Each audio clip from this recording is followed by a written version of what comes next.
And often we look at pressure as like one big thing, which can be very hard because then we go, oh my God, how do I get out of this? And it's like, well, pressure, like what even is that? It's like when you start to shift your relationship with it.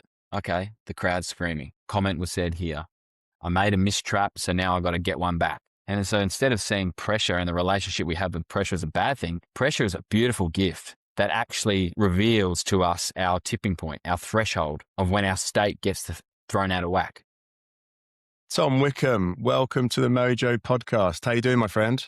Very good, Rich. Thanks for having me. I feel very honored to be welcomed as a guest and invited as a guest to come and have a chat. My friend, well, as we've got to know each other over the past sort of year or so, and we'll talk a bit about that as we go, I've wanted to get you on, talk about your story, your background, share some of that amazing wisdom that you've got, which we're going to unpack. And as you know, you're an avid listener, I know, to the podcast. I want to get a sense of your mojo and how it's tracking right now. So what's your out of 10 right now, Tom, in terms of your mojo? Yeah, I'd say right now it probably a 7. 7. And it's a 7, and I'd say it's fluctuated throughout the day. But I reckon 7's one of those numbers. It's kind of like you can get by on a 7, but if you're tipping into 8, 9, you're probably saying it's a good day. Whereas 7's just been this little undercurrent today. It's felt like things have been a little bit harder than the usual bubbly, energetic 8, 9 that I would operate at. Okay, so that 8, 9, as you say, that would be more your usual kind of maybe flow state position on an average day. Yeah, 8, 9. I mean, that's I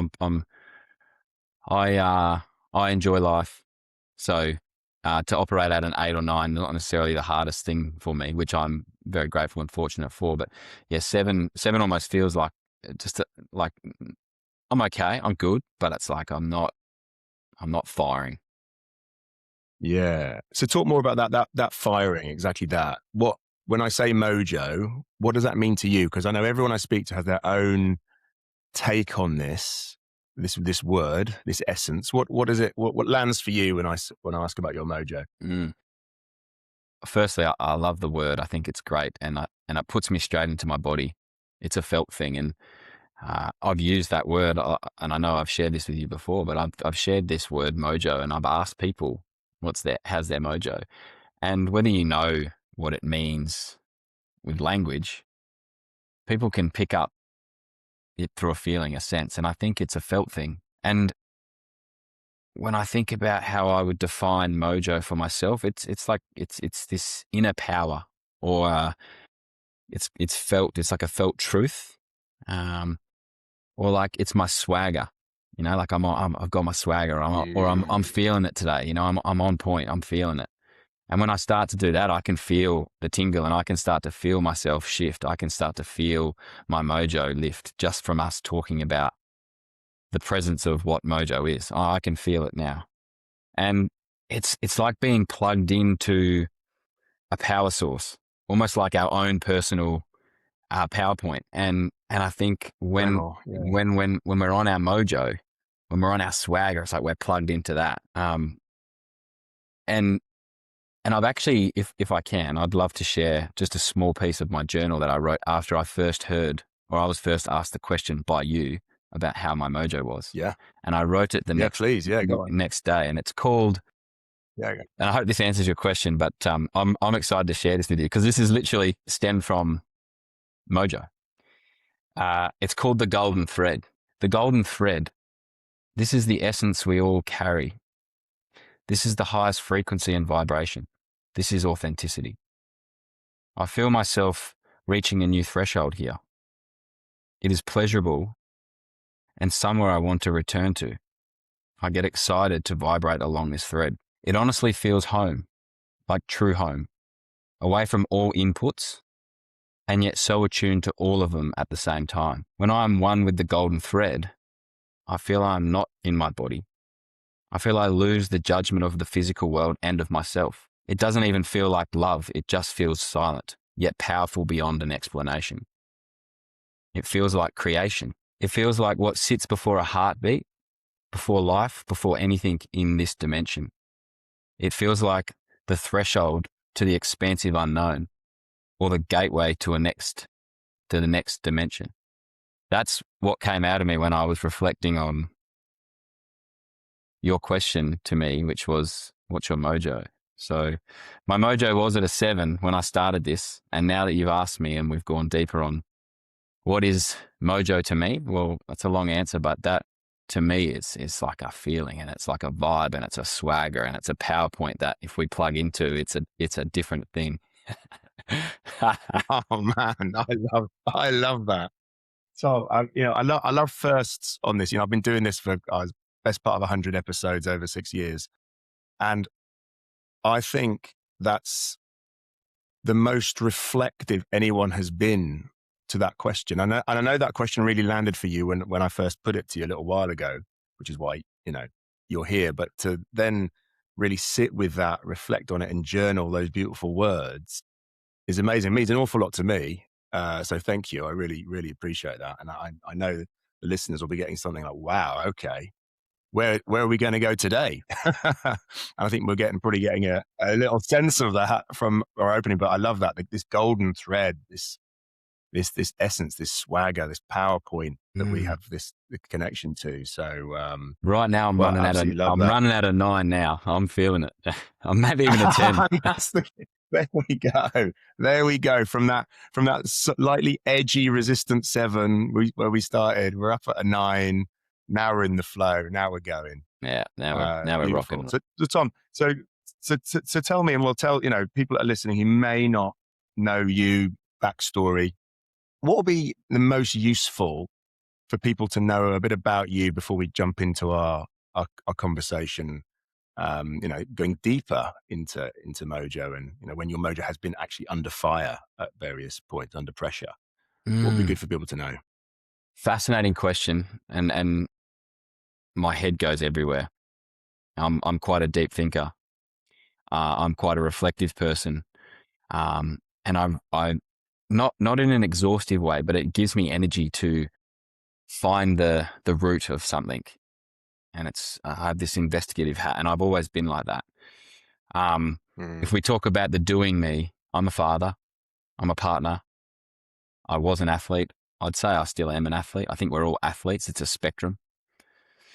An athlete in hockey. I represented my country for the best part of 10 years. I'm a business owner. I'm a lover of cycling. I'm a lover of learning the deeper aspects of ourself and of others and of people. I am curious, and probably a word I would not have really said I am, but I'm curious beyond belief now that I feel like I'm really plugged into what I love to learn about. And these are all just small playgrounds in which have made me the whole loving, truthful being that I am. I'm high energy. I lean into that. I used to feel like I had to suppress that because it almost felt like it was overbearing for people. But the more I learned to let that out in a clean and energetic way, the more that seems to lift others' mojo. And so, I mean, I'm not sure where you want to go with that, Rich, but yeah, I'm a lover of life, and I am curious beyond belief. Yeah, no, I mean, as you said, that question takes you off into all these different territories. There's a load of different territories we can go into. And I suppose, one lens I'm going to put in here is your life. And you said, I was an athlete. I still am an athlete. We always are, as you say.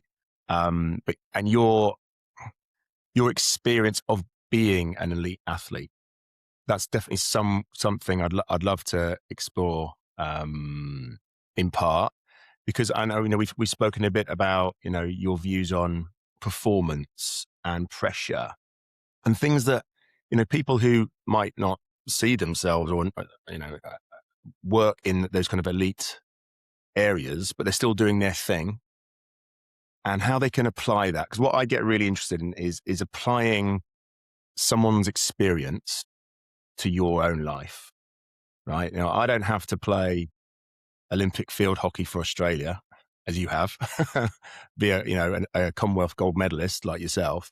But I'm really interested in what is it that Tom has learned along the way that allowed him perhaps to, to exist at these echelons, these high levels of, of performance and enjoy it and perpetuate it? 'Cause, you had a long career. And so try and draw some of those lessons in without it being, there's a lot of cliches around, sport and business. They're similar, but they're very, very different. I know that. But I think, from what my audience really likes is just getting, what is it that I could just take from Tom's wisdom and experience today that I could just start to apply? Does that make sense? That's kind of Yeah, for I guess sure. the angle of it, the opportunity of it. And with this, as I said, with this series, and one of the key areas I'm asking everyone is around those, those times in life, in career, where, it's been really hard. It's been, the dark night of the soul. It's like, what is going on here? This isn't what I planned. How have I got myself to this? And crucially, how have I come out the other side of it? So, this sense of, say, Mojo Under Fire. So if I were to give you that focus of when in the hockey career, where were the really hard yards, Tom, for you, where you're in that kind of, okay, this is a big learning. Oh, what's going on here? Rich? It's I find talking about my and my career, as in my athletic career, quite fascinating, and you almost see sports these days search for hardship and how someone made it through the other side. And it's like, that's the story, they went through the gutter and they made it through the other side, and here we are. And I wouldn't say I had any one moment. For me, it was like my whole career was just like this mirror I had to keep trying to butt my head through, all because of me. But hockey, as much as if we were looking at it from the outside, to some people now, they would go, dual Olympian, dual Commonwealth Games, gold medalist, World Cups, et cetera, et cetera. And you look at that from a reflective point, it's like, mate, your life can't have been that hard. Sure. And when you look at it when you're in it, it's like, man, this guy is just like too dumb to quit in some regards. And for me, hockey always had a lot of tension involved in it. But for me, it almost felt like an escape from the other realities in my life, whether it's from a little boy. I wouldn't say my parents were that present for different reasons, which I'm happy to go into. But for me, hockey became this place where I found belonging. And then it very quickly turned into where I really learnt to hone the mask of performance, the ego, the false essence. And I think sport quite often, at large, not even sport, us as people, I see sport as a mirror for so many other aspects of our life. But for me, when I went to hockey, it was my opportunity to prove my worth. It was my opportunity to try and belong to something. And because that's what I wanted so much, all it did was bring tension to that environment. It was like I was doing everything that I wanted, that I pushed so hard for, I was pushing away. Like a magnet when you put them against each other and they're trying to, and it's like, I'm so close, and that's what hockey was. It was like this thing that, like, the more I wanted to play for my country, the more I wanted to belong, the more I wanted to find my way in this world, it just like pushed against the rest of my life and the rest of my being. And hockey, I love the game of hockey. I used to say I owe so much to it, but now I've really feel like I've shed that skin and I'm ready to let go of hockey. Because it gave me a home, it gave me direction, it gave me the mission. And I used to speak about the mission as if, like, get out of my way, I'm on a mission. Win at all costs, succeed at all costs, whether that was at a cost to relationship with loved ones, with family members, with friendship groups, with other career opportunities. It really was like, that's the way that I can find worth, is to be this Olympian, consolidate my spot within the team. And I pushed so hard that I pushed so much that I was looking for a way. And I understand this is the very top line and there's a lot in this, but that's what hockey was for me for so long until I started to unpack myself, not the hockey player. I've always been a really curious person. I've always looked at the depth of things and always tried to make meaning of things. And I was always really curious about myself and others and dynamics and how things work. And for me, I started to search for other things, other coaches, other, self-help reading, different forms of psychology and other successful people, and started to look to see how those things could be worked to help me perform better. It was all about performing better, how I could be a better hockey player. And once I started to unpack that, it was like the way to perform better is to let go, is to meet all these beautiful learnings and gold nuggets from all of these different sources I'm finding and start to apply them to my being, my essence. It's like, instead of it being another framework or another thought or another mindset trick or hack or whatever, and honing my mask, which is pulling me further away from who I want to be, I started reorientating that and going, actually, if I start to add these tricks and gold nuggets to my essence, my truth, my golden thread, I will meet those and bring my gifts into the world through these different tools that I'm acquiring. And for me, my career just went through the roof. I became a consistent player. I was picked consistently. I scored consistently. I started to stack the wins. And that was all the last six or so years of my career, when my career seemingly from the outside looked like a success. Okay. So I'm not sure where you... So there was this... No, well, no, I mean, so much in there. I guess what I was really drawn to was, I got this sense of, I don't know, these two Toms. The one who was striving, they said, sacrifice everything for the pursuit of the success, the performance. And then, and this is why you're still playing, I got this sense as a different curiosity came into place. But I could do this differently. There's a different way of coming at this. And that's when you started, I guess, learning from other sources. It's always interesting. We find the mentors, the gurus who support us. And I get this. What I got was, you started looking at life differently. And that was mid-career. That was as you were playing. Is that right? Yeah. I mean, there was an instance where I had a mirror shined at me. And at the time, it was our culture coach who sat down, and it was midway through 2019, and the conversation was, Tom, you are a great team man. You've got great leadership skills. You've got great knowledge for the game. At this point, I was also coaching within hockey, and you care deeply about this team, and you clearly pour yourself into it, and that's admirable. But you're worried about everyone else but yourself. And at the time, I was like, excuse my French, but I was like, what the fuck are you saying to me? Like, you're saying I care deeply. You're saying all these great things, but you are saying like I'm pretty much at the end of my career. That was the conversation. It was like, we think you've hit your peak, and we're going to start looking at people that are at your level, or not quite, but they're a bit younger. So the investment's worth kind of inputting into them. Yeah. And I remember leaving that conversation just bitter and dark and hurt, like I didn't belong.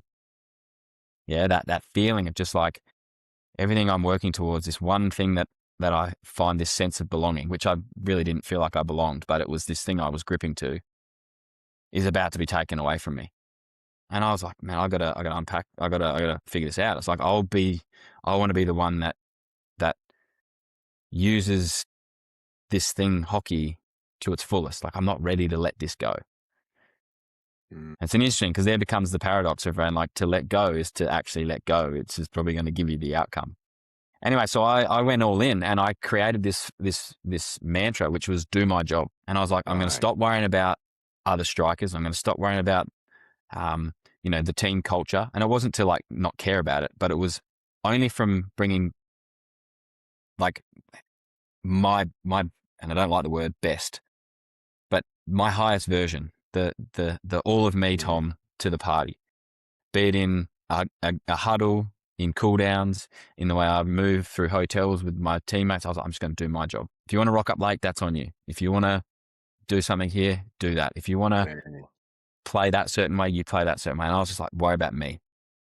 And it became like a tool of investigating around what did my job actually mean. And for me, doing my job is whatever the moment is asking of me right now. And you can take that into life. It's like, what's the moment asking of me right now? Of me right now, not everyone else. What should be, or our expectations, or what we perceive as a failure and success. It's like, what's the moment asking of me right now? And that could go many different ways, but it's like, well, what is the moment asking of me? It's all I can do is lean into what's true to me right now.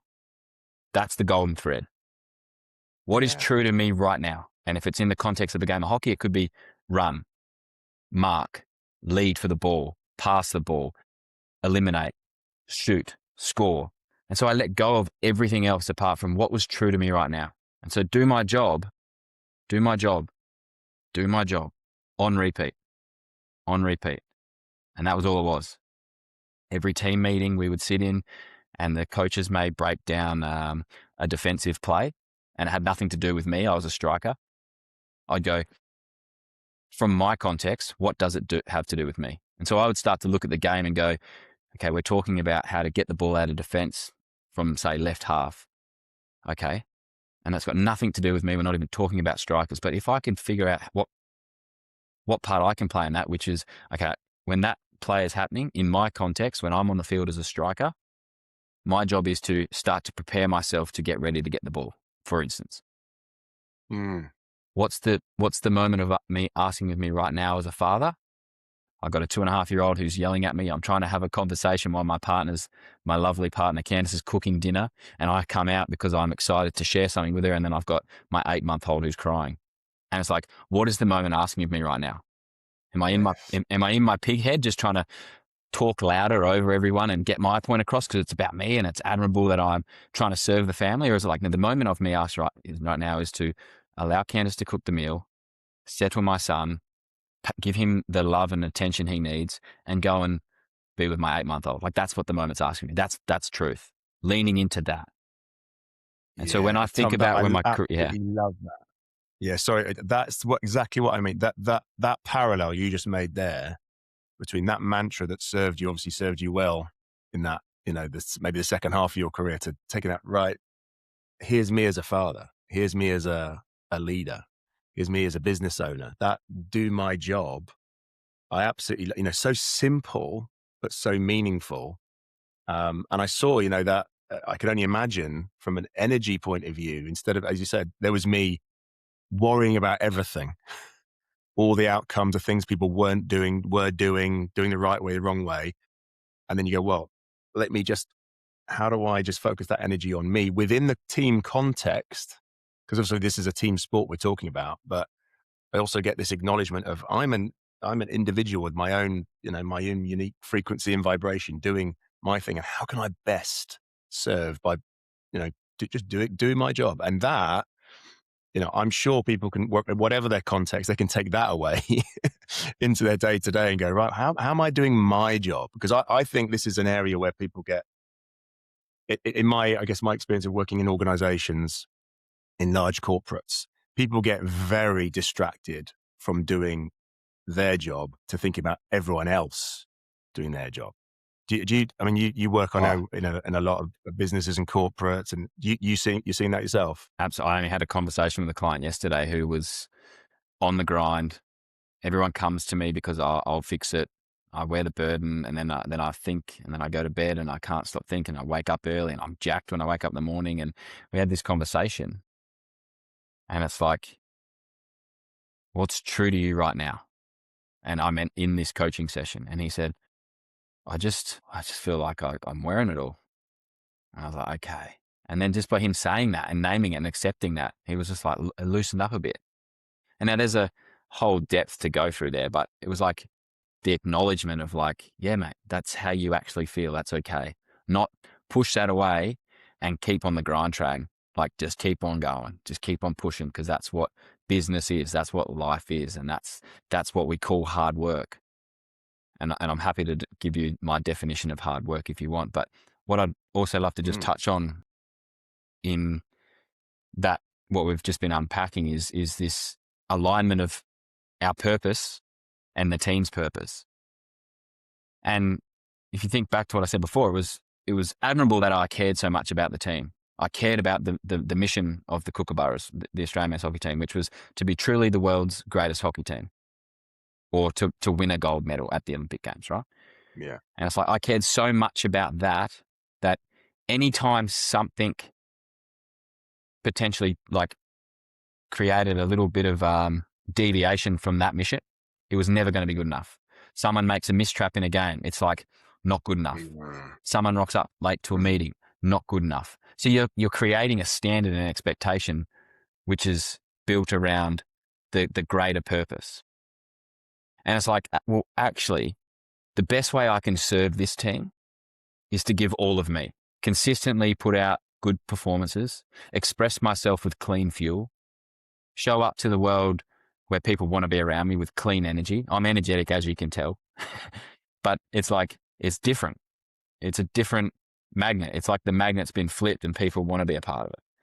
And it's like, so to serve my family, my business, my clients, and you can overlay this into any context, it's like my purpose is to be the man my younger self would aspire to be. It's to be the man.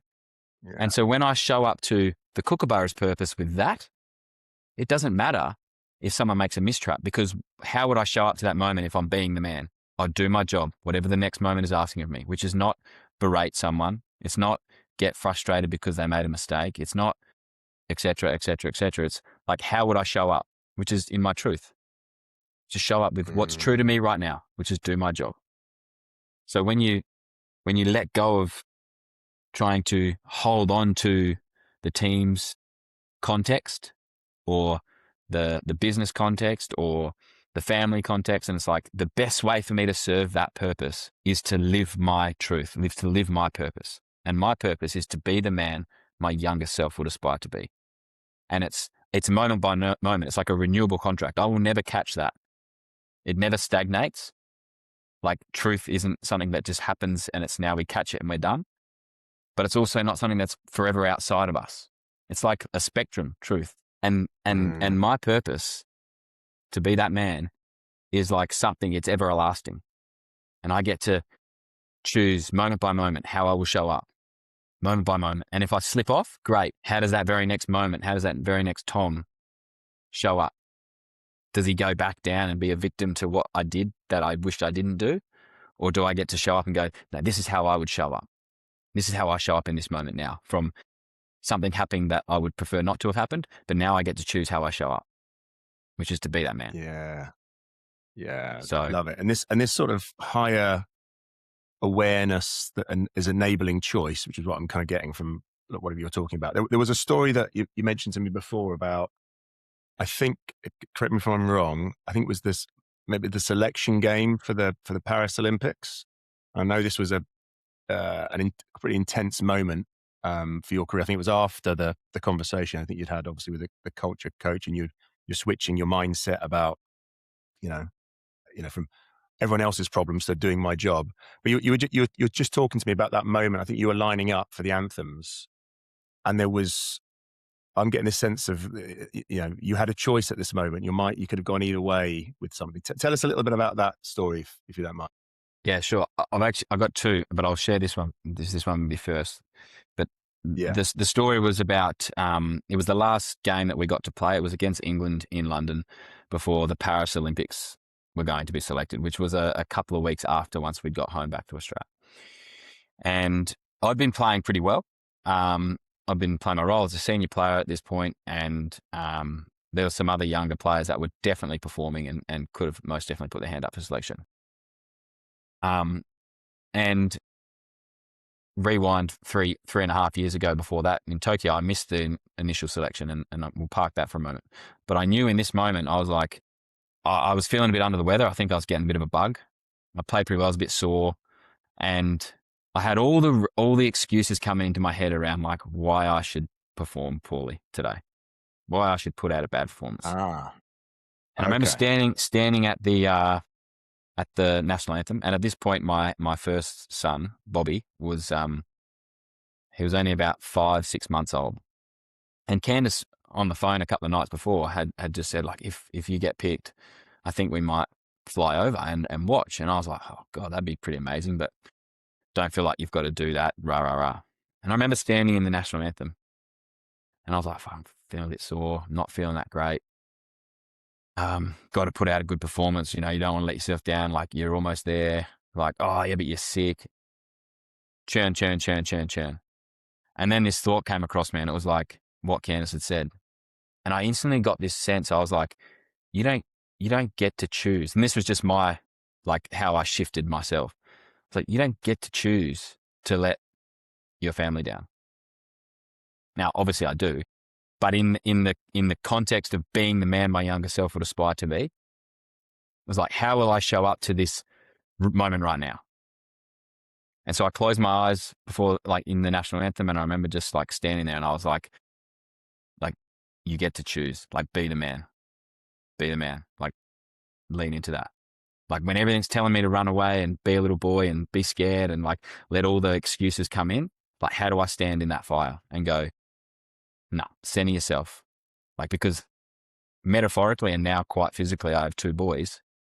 When they look back, if there was little Tom Wickham sitting up in the stand looking back at me and goes, you know, and you could read into and peel back my and look into my thoughts and go, oh, that's exactly how I want to show up. That's exactly what I would have done in that moment, which is center yourself in the moment, ground yourself when everything's telling you to run away. Let the noise of, you know, your family might come over, haven't even been picked yet, and go and play the game. And yeah, I went and played the game, and I think in the first first 5 minutes, or I can't remember exactly, it's definitely in the first quarter, I scored a goal, and away we went. We won 5-0. And I was like, Wow. it's just a game of hockey. I get to choose. Yeah. Yeah. And that's, you know, I know that, you know, that's such a key mantra to a lot of the work that we do. You know, referencing True Freedom Leadership's an organization we both work with, and our friend Bodhi obviously brought us together. But that sense of, you know, I mentioned awareness and then choice is, again, simple words, but not actually that easy to deliver on. Because as you said, that you line up for the anthem, all this noise going on, all this weight of expectation. But I guess that, where does that expectation come from? It comes from ourselves. We're kind of placing it on ourselves, that level of pressure. So I'd love to just get into pressure, because that, you know, pressure, again, that's something anyone can and does experience. How do you now maybe view pressure versus maybe when you were, I don't know, maybe earlier on in that career, when you were talking about the younger Tom, who were like, I'll do anything to get into that team, to get a win, to have the performance, anything goes. And I get a sense that's probably shifted for you. Tell us a bit about pressure. When I think about pressure, they're conditions that are applied to our state of being. A state of being being everything that is present to us in this very moment, be it physical to past events, history, mental, you know, other things that are all happening. They're all informing us. Our emotions, our energy, our poor sleep, our diet, it's all bringing us into a certain state of being. And external conditions are applied. And in the context of hockey, it could be had a bad night's sleep, the umpires being a bit more up and about, and they're blowing things, and it's all against us, victim mentality. The parents are in the crowd, mum and dad are cheering on, I don't know, making this stuff up. Could be a thought that comes across your head when you're standing at the national anthem, like your son and your partner are going to come and watch you at the Olympic Games. They're all external things, and we go and make meaning of that, and then that starts to apply pressure to us. And often we look at pressure as like one big thing, which can be very hard, because then we go, oh my God, how do I get out of this? And it's like, well, pressure, like what even is that? It's like when you start to shift your relationship with it. Okay, the crowd's screaming. Comment was said here. I made a mistrap, so now I got to get one back. parents are at home or children are at home, whatever. They're all external things being applied to our state of being. And obviously there's a tipping point. There's like a threshold in which you're going to break. You know, like you put a lighter on the bottom of your hand. There's going to be a moment where like the lighter gets too close and someone's going to pull away. Someone else, that might be at a different point. And it's like that pressure is going to build to a breaking point. And so instead of seeing pressure and the relationship we have with pressure as a bad thing, pressure is a beautiful gift that actually reveals to us our tipping point, our threshold of when our state gets thrown out of whack. And so for me, pressure for me was not really ever in a game of hockey. Pressure for me was like the relationships I had at home, the sense of belonging, you know, like other life events that had taken away. I'm like, I get to go and play hockey. Like no one's dying. Like it's not that bad. Right. And that became a bit of a thing for me. Like I love to play in the big moment. I wanted to play in big games. I that was often when I was best. And not just big games, but big moments in my career, like non-selections or about to be dropped from the team or doing silly things outside of hockey that had directly impacted me. And it's like, okay, now how do I move through this? It was like, I almost like needed the pressure because it gave me a thing to fight against. And then when I shifted my relationship with like what pressure was, and it was like, man, this is an orientation back to that golden thread, back to that mojo, back to that truth. Yeah. And so the way I like to now think about pressure is like pressure becomes applied to our state of being. And when we're in a nice coherent state, coherent being aligned with all things that are currently present, the goal is not to be in a coherent state. There's not really a goal at all, but it's to live in that truth. It's to live in that center point. And when we're in a coherent state of being, it allows us to orientate to that easier than being in distortion and fragmented and stuff going everywhere. And the more pressure that's applied, the more it starts to chink at that state of being. But you still get to choose when you're in this kind of fragmented state, if you're really, really strong on what that truth is. And so for me, it's like, there is a tipping point, obviously, like, but what is that? And it's the hardest thing you've ever done is the hardest thing you've ever done. And there's a spectrum for everyone. And playing a big game of hockey for me, like an Olympic final, it was just like, man, I felt so cool, so like grateful to be there. I was like, it's just a game of hockey. Like I'm good, like whatever.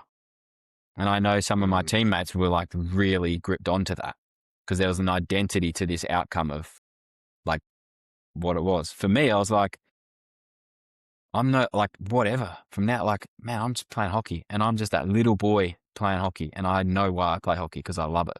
And once I started to orientate around that, it was like, man, we could win, lose, get a gold medal, get a silver medal. I'm good. Like, yeah. And the pressure. And that just strikes me. So, yeah, exactly. That how two different players on the same team, different team, whatever, team sport, individual sport, can just view or give different meaning to that pressure. I say all that, perhaps very similar external situation, but very different internal application of that. And there's you, I love that. You know, I'm just playing this game that I love. What could be better? Versus a colleague of yours holding on, like, this means everything. I could be an Olympic champion.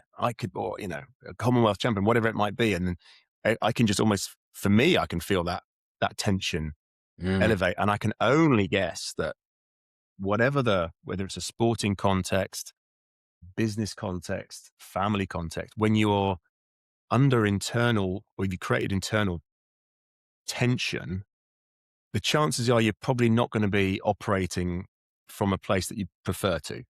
Is that fair to say? Yeah. For sure. I mean, I love to think about, like, often performance gets lumped as if it's like this big, like one big thing that's just like, we name it performance, and it's like, well, what is it? What's performance? Performance is an expression of our state of being. So you and I are both hockey players, for instance, and we both have the different skill set. We both have different capabilities in the way we play the game, the way we express ourselves in that context, the context being hockey. and we express ourselves. And if I come from a place of tension, tightness, allowing all those external conditions to create pressure to my state, I'm going to still express myself. I'm still going to perform. We're always performing. We're always expressing ourselves. And performance is like our behavior, the way we communicate, the way we do things. Yeah, the way we do things is the performing. And when you start to think about performance in a bit of a different way, it's like, well, what's the outcome? The outcome is purely an event. And then that event happens. So we lose a game. And then I go, that wasn't good enough. So I now make meaning of that event.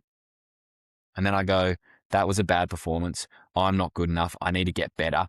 All these labels, all the meaning that we start to apply to this event. And then we go, I know what I've got to do. I've got to add more things. I've got to do better things. Add more capabilities, add.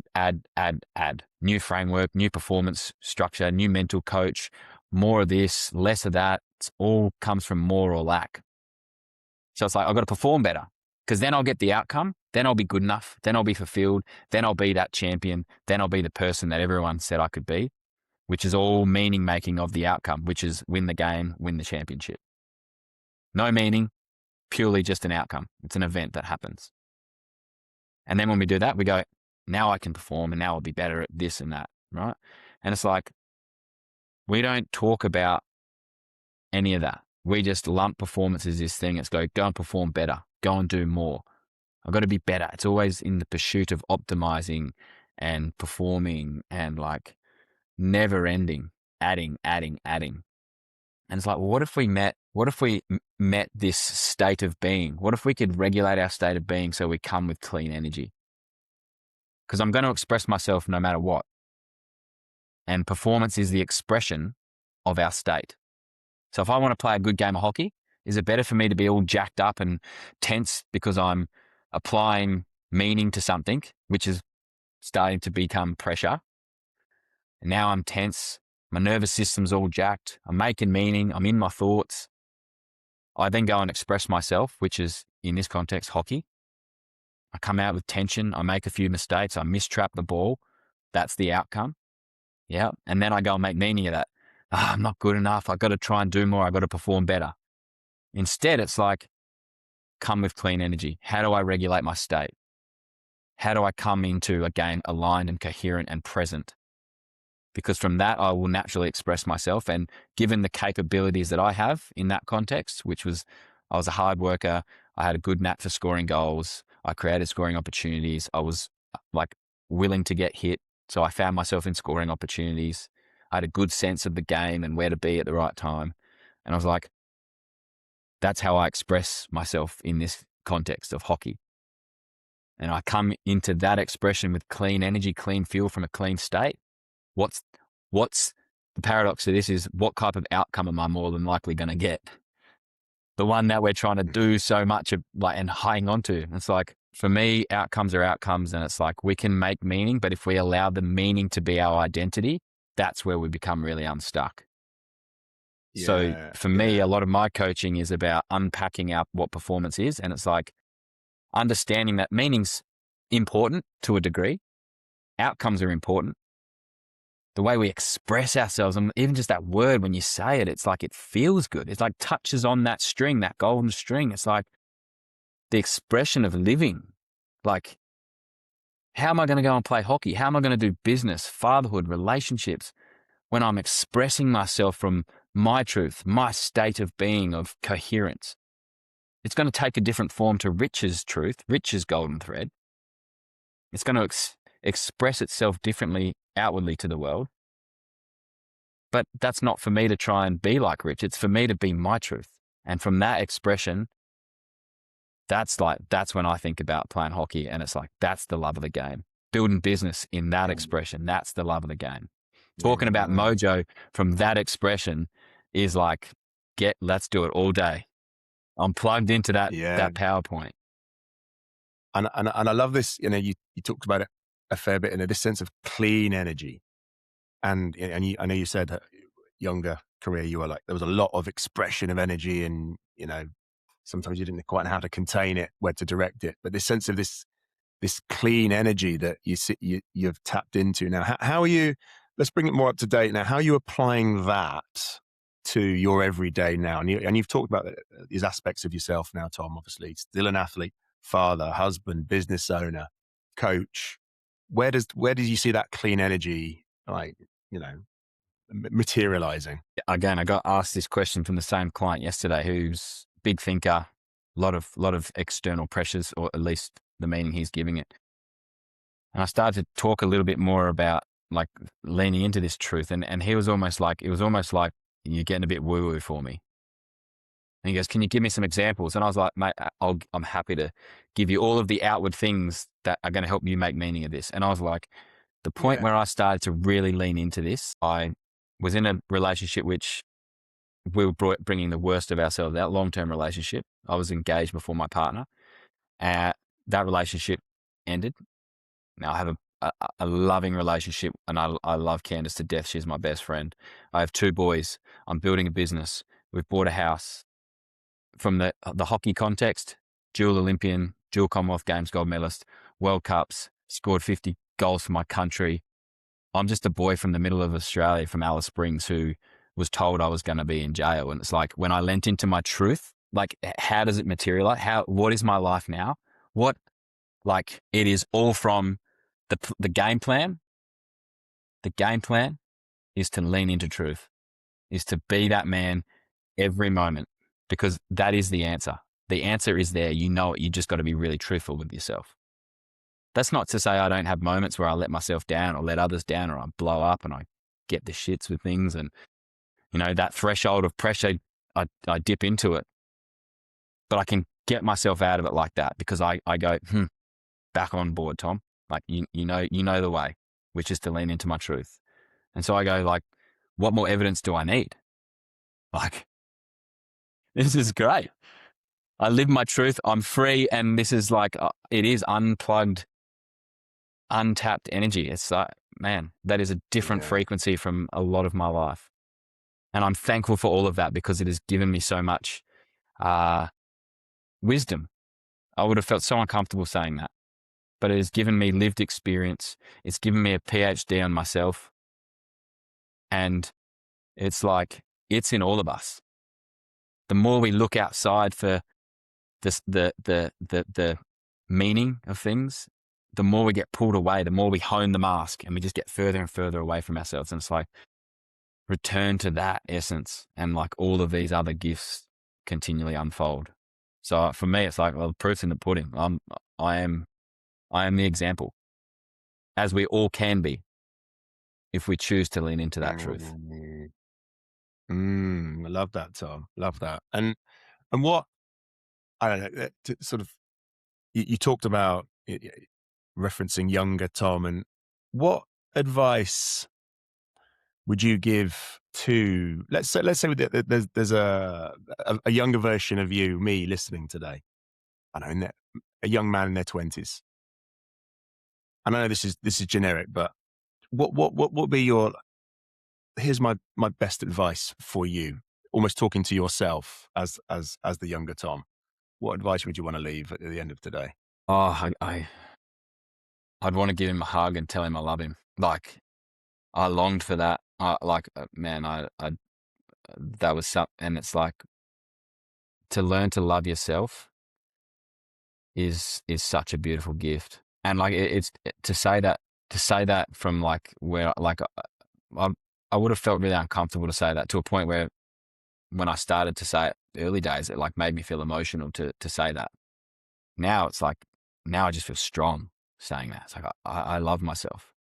Like, truly, like, I know I'm a good person. I know I am of value to myself and to others, when I'm in my truth, when I'm in that loving essence of myself, when I'm on my mojo. And so what I would want to say to them is, I love you, I see you, and I'd want to give them a hug. And then you go, well, that's all well and good, but then there comes the moment where they go their way and I go my way. It's like, well, now what do you do with that? So how do you make it practical so people can start to unpack it? And it's like, I'd almost be tempted to say, I want to walk alongside you. so that this isn't just one interaction, so that we can unpack, and I can walk alongside you on your journey to loving yourself, back to your truth. Because to just have a quick interaction, this is where my head goes with that question. It's like, give them a hug and say, I love you, and on your way, mate. It's like, it's almost like it's not a sustainable way. It's not a way that's going to, so it's like, I want to give you a hug. I want to say, I love you. And I want to say, I will walk alongside you. It comes with the disclaimer of that's not to say I will fix you. That's not to say I will wear your responsibility. It is, I will walk alongside you if you own it and you take responsibility, because that's very different to being Mr. Fix-It or walking alongside someone and wearing their stuff. It's like, nah, because that's not my truth. I will walk alongside you with love, and I will give you a hug, but you're going to lean into it and you're going to be responsible and take ownership for yourself. That's what I would want to say. And that is almost the invitation to that young 20-year-old man. Yeah. And I love how this comes back to your mantra from earlier, do my job. I'll be my best service I could be to you is doing my job, and I'm not fixing, solving, doing it for you, but I'll be here. So, love that. And so much in here that I know people are going to take away and listen to and get an awful lot from. Tom, how can people best find out more about what you're doing, in the coaching world, for example, now? How can people get in touch? Yeah. Website is gccoaching.co. Or you could find gccoaching.co on Instagram, or you can find my personal handle, which is TJ Wickham. Or you can listen to the Game Changer podcast, which is recently launched, and having some fun with that and unpacking more of the world of performance and self and all of the things that come with us and this messy life of being a human. We've got some big things coming. I've just gone into business with a great friend, and we're totally reshaping the way we're going about things. So I'm really excited for what the next 6 months holds for the Game Changer business. Watch this space, but follow along, and appreciate all the love and support. Amazing. Well, I'm sure people will be following along, Tom, and listening in. And mate, thank you so much for sharing all of that. We unpack some areas. There's a load more we can do. Maybe we'll have you back again one day, but I really, really appreciate what you brought to the Mojo podcast today. Thank you, Tom. I'll see you soon. Rich, thank you.